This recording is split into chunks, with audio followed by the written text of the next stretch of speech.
कैसे पता करें कि फ़ोन मेरा हैक है? मुझे आपका बैंक अकाउंट मिल गया, मैंने उसमें 5 बार रॉन्ग पासवर्ड डाल दिया ओनली, तो वो 24 घंटे के लिए लॉक कर देगा। अवेलेबिलिटी ब्रीच कर दी। ऐसे बहुत सारी सिचुएशंस हैं जहां पर मैं आपको लाइफ में परेशान कर सकता हूं, जिसमें मैं एक्चुअल हैक नहीं कर रहा हूं, but I am disturbing you.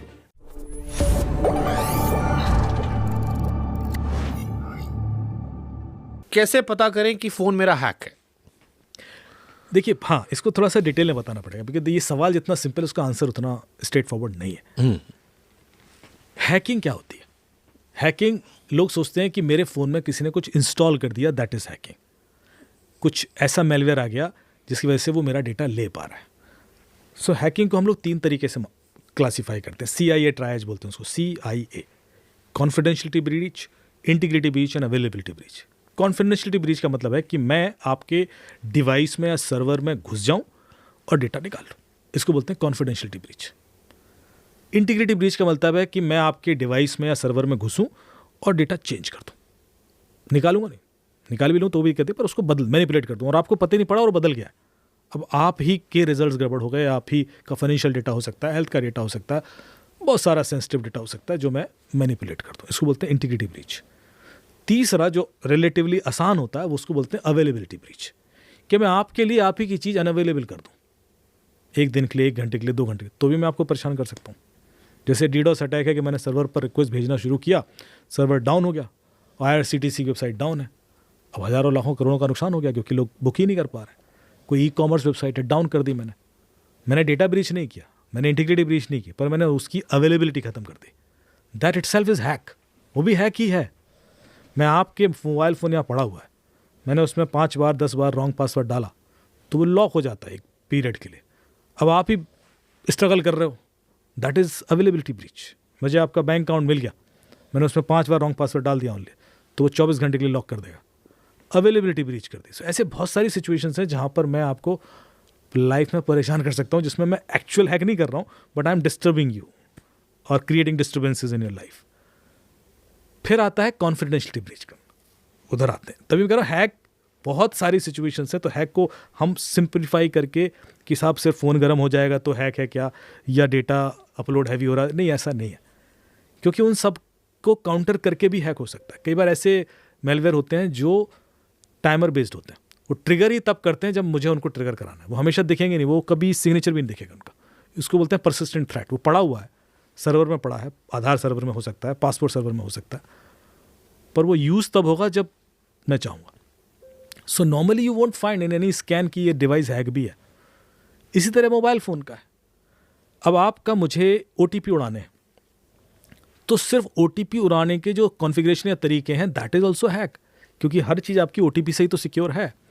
So OTP उड़ाने के भी मैंने 12 तरीके बताए जैसे पॉडकास्ट में, और वो बच्चे भी कर लेते हैं, दैट इज़ ऑल्सो हैक।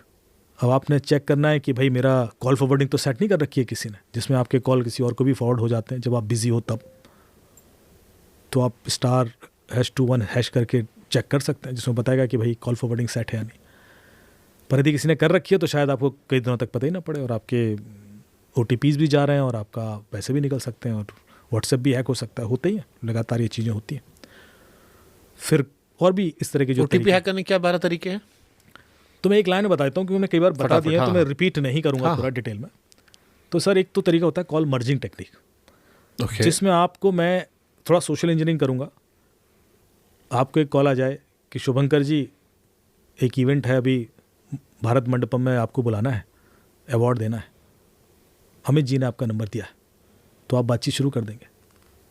फिर बोलेगा कि Shubhankar ji, Amit is also trying to call you, आप एक काम कीजिए, कॉल मर्ज कर दीजिए, हम तीनों आपस में बात कर लेते हैं, क्योंकि हमने उनको भी बुलाया है और हम चाहते हैं एक फायर साइड चैट हो जाए आप लोगों के बीच में, और 4 दिन बाद इवेंट है और रक्षा मंत्री जी आ रहे हैं, तो ऐसा वैसा। आप देखोगे क्योंकि यार अमित का नंबर, अरे उनका VIP नंबर है, मर्ज कीजिए ना, अभी क्लोज करते हैं, अभी सर टाइम ही नहीं हमारे पास, थोड़ा अर्जेंसी दिखाएगा, और मान लीजिए आपने मर्ज कर दिया थोड़ा प्रेशर में आके, तो आपके पैसे निकल जाएंगे, आपका WhatsApp हैक हो जाएगा, या आपका कुछ तो कॉल कनेक्ट किया मैंने, इसमें कैसे? आपने कोई OTP दिया? नहीं। आपने कोई लिंक क्लिक किया? नहीं। आपने कोई एप्लीकेशन इंस्टॉल की? नहीं। आपने कोई QR कोड स्कैन किया? नहीं। तो पैसे क्यों निकले? आपने सिर्फ 2 इनकमिंग कॉल मर्ज किए। हाँ, क्योंकि आजकल OTPs कॉल पे भी आते हैं। आपको वो जो दूसरा कॉल आया उस समय वो आपके OTP का कॉल था। पहले जो SMS पे आते थे ना OTP, now you have an option to invite them on call. आप कॉल पे मंगा सकते हैं। व्हाट्सएप का OTP कॉल पे आता है, बैंक का OTP कॉल पे आता है। तो आप जब क्रिमिनल के संग कॉल पे थे उस समय उसने आपका मान लीजिए व्हाट्सएप का OTP मंगाया और आपने ट्रस्ट करके मर्ज कर दिया, तो criminal is already on the call, उसने OTP सुन लिया। बट वो तो मुझे भी सुनाई पड़ा, काट दूंगा बिल्कुल फोन। आपको भी सुनाई देगा, लेकिन आप जब तक काटोगे वो सुन तो चुका ही है ना। अब आपके पास ऑप्शन नहीं है कि आप किसी को कॉल करके बोलोगे वो OTP रोक दो। Can you stop that? यदि उसने सुन लिया तो is gone. Okay, this is one. है कि नहीं? दूसरा होता है कॉल फॉरवर्डिंग टेक्निक। इसमें क्या होता है कि आपके फ़ोन से एक कोड डायल कराया जाता है, जो *62 star mobile number hash *21 star mobile number hash *401 star mobile number hash, ये अलग अलग ऑपरेटर के लिए अलग कोड है। तो कुछ डॉक्टर्स के व्हाट्सएप हैक हुए दिवाली के पहले कि आपको गिफ्ट भेजना है। उन्होंने कहा हाँ भेजिए। बोले नहीं, इस बार कुछ गोल्ड वोल्ड है तो आपकी परमिशन चाहिए। तो बोले दे दी परमिशन। बोले ऐसे तो सर कोई भी परमिशन दे देगा, वो तो आप हम भी मैनिपुलेट कर सकते हैं। तो हमने सर्वर बेस्ड सिस्टम बनाया। सर्वर से आपको रिक्वेस्ट मेल आएगी, रिक्वेस्ट SMS आएगा, उसमें कोड होगा, वो आप डायल कर दीजिएगा तो रिकॉर्ड हो जाएगी, आपके घर पर अपने आप वो डिलीवर हो जाएगा। हमारा सर इन्वॉल्वमेंट है ही नहीं। अच्छा, तो उनको SMS आया, उस पर कोड था, उन्होंने डायल किया, कॉल फॉरवर्डिंग सेट हो गई। अगले मिनट उनका OTP Nice. व्हाट्सएप चला गया। फिर तीसरा तरीका होता है eSIM। eSIM जानते हैं? आज भी आप 50 लोगों में पूछेंगे ना eSIM कितने लोग जानते हैं, तो 40 लोग नहीं जानते होंगे। आप जानते हैं क्योंकि हाँ, हम आईफोन यूज करते हैं, एक्टिवली यूज करते हैं, तो एक्टिवली हाँ। यूज करते हैं और आईफोन में एक ही ट्रे आती है, 2 लगाना होता है। तो हाई है आपका, लेकिन आमतौर पर लोगों को फर्क नहीं पड़ता, वो अपना वही चले आ रहे हैं। था, मेरे पिताजी की उम्र के लोगों को नहीं पता नहीं है पता eSIM क्या होता है। हाँ, तो जब मैं कॉन्फ्रेंसेज में बोलता हूँ और मैं पूछता हूँ कि आप में से कितनों को eSIM पता है, तो मेरा अनुभव है कि 10% 15% को पता है, 80% लोगों को तो नहीं पता होता। eSIM पता ही नहीं है क्या है, सोचिए आप, जबकि सच ए कॉमन थिंग। तो पूरा फोन ही हैक हो गया फिर तो।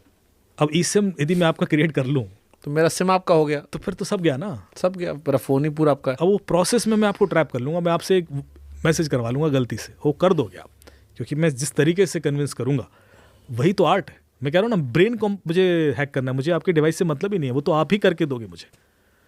फिर आ जाता है किसी तरह मैं स्क्रीन शेयर करा लूँ कि मैंने आपको किसी मुसीबत में फंसाया, वो मुसीबत मैं क्रिएट करूँगा, और जैसे आप फंसे, आपने हेल्प के लिए कॉल मांगी और मैं कहूँगा हाँ हाँ सर मैं आपकी हेल्प करता हूँ, एक काम करता हूँ, मैं क्या करूँ सर, मैं बाहर फंसा हूँ, मैं आपको गूगल मीट का लिंक भेजता हूँ, आप जरा स्क्रीन शेयर कीजिए, मेरे सामने वेबसाइट खुली है, मैं आपकी हेल्प करता हूँ, अभी रिफंड आ जाएगा आपको, या आपने कोई पिज़्ज़ा मंगाया होगा या कहीं कुछ कैशबैक आ रहा होगा, मतलब वो सिचुएशन के हिसाब से आई प्लान।